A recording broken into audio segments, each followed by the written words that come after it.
مدمن واحد. نمرة 2 يجي له التهابات الاذن الوسطى، اطفال كتير جدا يقول لك ودنه بيوجعه، اصله برد، لا مش برد، ابوه بيدخن، امه بتدخن. حاجه بعد كده الطفل برضه الصغير يجي له مغص، في حاجات جديده ما حدش عارفها، مغص رهيب ما يخفش ابدا عند اي دكتور ولا اي علاج، ويطلع ان حد بيدخن في الاسره، يطلع عنده هرمون مخصوص يخليه ما يثبتش. انا شخصيا في حياتي الخاصه بتعب جدا مع مرضى الحساسيه اللي هي صعبه في العلاج، خصوصا النادر ده الدقيق. ليه؟ لان اللي بيدخن قدام طفله بيطلع انزيم مخصوص من الكبد يكسر الادويه.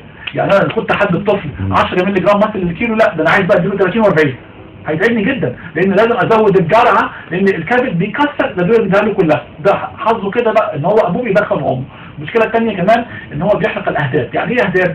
من جوه احنا ربنا عمل لنا الشعر على حجمي ده عشان العرق ما ينزلش على عيني، في شعر عندنا في الانف، كل ما تدخل جوه الجهاز التنفسي في بقى شعر خفيف ناعم جدا اسمه الاهداف، ولكنها قويه جدا وبتحرك زي السلك الكهربائي زي القربان، بتضرب اي حاجه تتسلل داخل الجهاز التنفسي، زي التراب صغيره، كربونه صغيره، اي حاجه اي هتدخل تتلعبر بلغم، تبقى عامله زي النجيره وبتطلع على طول، بتنظف اول باول سطح الخلايا. دي لو انشالت تبقى الخليه بدون حمايه، تبقى قرعه فرقه. ودي تبقى بتتشال بالتدخين. بيحرقها. فين بقى بتنشال؟ مش بس بقى في الشعب الهوائيه، بتنشال كمان في قناه الاستاكيوس اللي بين الاذن والحلق، بتنشال كمان في قناه فالوب اللي بين المبيض والرحم. يعني معنى كده البنت اما تتجوز مش هتخلف عشان جوزها كان بيدخن قدامها او اخوها او ابوها كان بيدخن قدامها، فحرق الاهداف، فهتطلع على البويضه مش هتعرف تروح على الرحم، هتروح فين؟ مش هتحصل. واحد. الحاجه الثانيه كمان ان في كل الاجهزه عندنا انابيب داخل الجسم الانسان فيها مفيد الاهداف عشان تنظفها، يبقى عنده ضغط كفاءه في جميع الاجهزه والاشغال المخاطيه من جوه للاسف عشان التدخين السلبي. ضمن الحاجات الرهيبه التدخين السلبي كمان ان هو يؤثر على الاحفاد. بمعنى يعني ايه يؤثر؟ الاحفاد ايه بقى؟ جدي كان بيدخن، دي بقى ازاي بقى؟ طب جدي كان بيدخن، هقول لحضرتك ازاي هيأثر على الاحفاد ازاي؟ ده حديث جدا، دي دراسات موجودين دلوقتي وعندنا ان هي دلوقتي الام دي تعرضت جدتي مثلا كان بيدخن قدامها. والحاجه بقى الخطيره كمان في التدخين السلبي، جدي ما كانش بيدخن قدام والدتي، هو جدتي بيدخن بس في الشارع.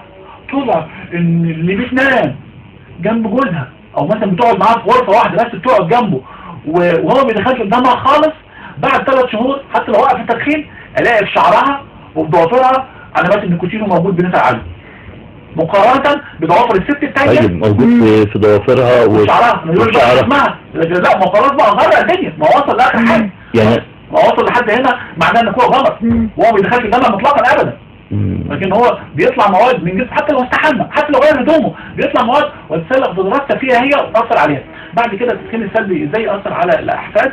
ان هو يروح النيكوتين ده يقوم يلعب في الجين ايه في الشفرات الوراثيه، يخرج دي حاجه عشوائيه، ممكن يروح مكسر حاجه يقوم البروتين ده بعد كده يطلع سرطان في الاجيال. حاجه ثانيه يعمل ضغط في العيله دي، حاجه ثالثه يعمل سكر. يبقى ممكن تيجي بنت عندها 7 سنين يجي لها سرطان في المثانه البوليه، جت منين؟ يقول لك من التلوث. لا ده جت جدتها كانت بتدخن. ايه الطفل عنده 12 سنه جاله سرطان في الرئه، بتاع 70 سنه جاله ليه؟ عشان كان جده او جدته كانوا بيدخنوا.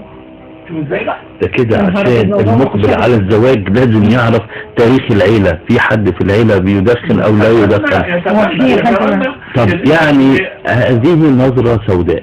مش سوداء ليه؟ لا سوداء لا حقيقه، يعني فعلا اللي بيدخن او المدخن السلبي أيوة. في حاله انهيار تام. اذا مسكين مش فاهم حاجه يقول لك انا حر، انت مش حر، انت بتضيع نفسك بالظلمه كلها وراك. لو انا مدخن وقررت اليوم العزيمه ان انا لا سيجاره لا تدخين، ماذا سيحدث؟ في امل كبير جدا، بس اول حاجه العزيمه والاراده ان انا تدوس عليه بالحذاء. نمره 1 لان قدامك لو انت كنت شره جدا وتدخين عليك قدامك 5 سنين ممكن ترجع للاول تاني. 5 سنين ما طبعا لو قلنا 25 مره مزمن واحد بيدخن بقاله مثلا فتره طويله ولا في رسمي ينضف. بس هنساعده بقى مش هنساعده مش هنساعده. اول حاجه ان هو لازم يمارس الرياضه خصوصا المشي. في علاقه بين المشي والحته دي. الحاجه الثانيه يشرب ميه كتير، سوائل كتير. ياخد حاجتين مهمين جدا، 2 فيتامين أ وسين، الاثنين دول بيساعدوا. موجودين فين في البرتقال؟ التدخين بينقص مضادات الاكسده. مضادات الاكسده بتخلينا نجي السرطان وتخلي المناعه جدا. مضادات الاكسده دي مهمه جدا عشان انا بتعرض للتلوث فبتاكسد الخلايا والانسجه. يبقى عليهم حضرتك زي حضرتك فيتامين ايه، فيتامين موجود في الجزر، بنسميه ريبلوس ابدا. الحاجه الثانيه الحاجات الورقيه، يبقى اي حاجه خضراء طازجه. الحاجات الصفراء الكنتالوب والفلفل الاصفر والبرتقال والمشمش فيهم فيتامين ايه. بعد كده اروح على فيتامين سي برضه قليل جدا ما عندناش البرتقال والليمون الكلام الفارغ طب ينفع اخده بحبوب؟ كيوي لا ما بحبوش. اقول لك ليه؟ الكيوي، الجوافه، دول فيهم فيتامين سي بكميات كبيره جدا. بعد كده اللي انتوا عارفينه بقى، بس برضه عندنا الفراوله فيها والبروكلي فيهم. بس حكايه الحبوب يعني مجال لها ليه بقى؟ الحبوب الموجوده بس ممكن تعمل مشاكل في الكلى، خطوات جرعات عاليه. التوليفه فيتامين سي اللي هتلاقيه مثلا في البرتقانه مش لوحده، معاه فيتامين ألف ومعاه ألياف ومعاه بكتين، وبيطلع منه أدوية البكتين ده وبيمنع يعني اللي بياخدوا دكتور فيتامينات عن طريق الحبوب.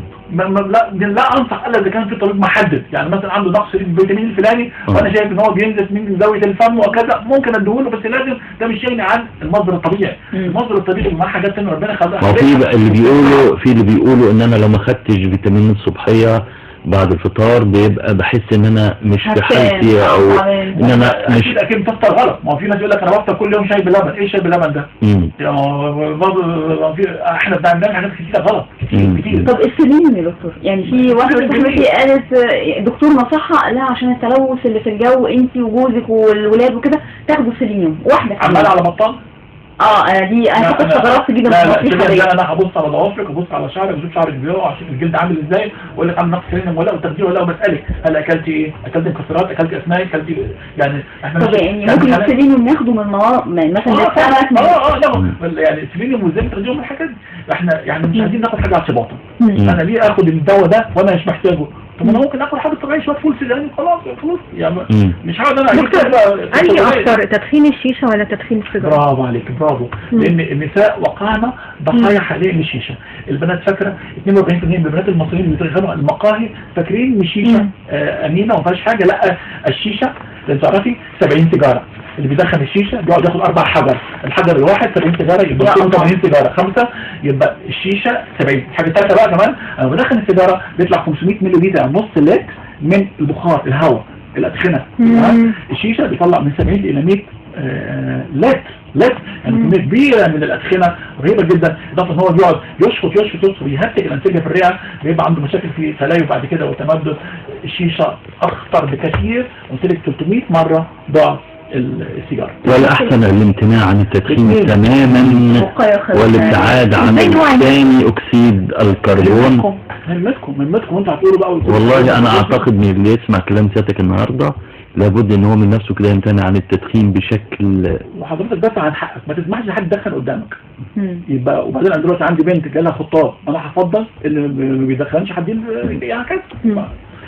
شكرا دكتور مجدي بدران، استشاري طب الأطفال وعضو الجمعية المصرية للمناعة والحساسية. شكرا ليك يا فندم.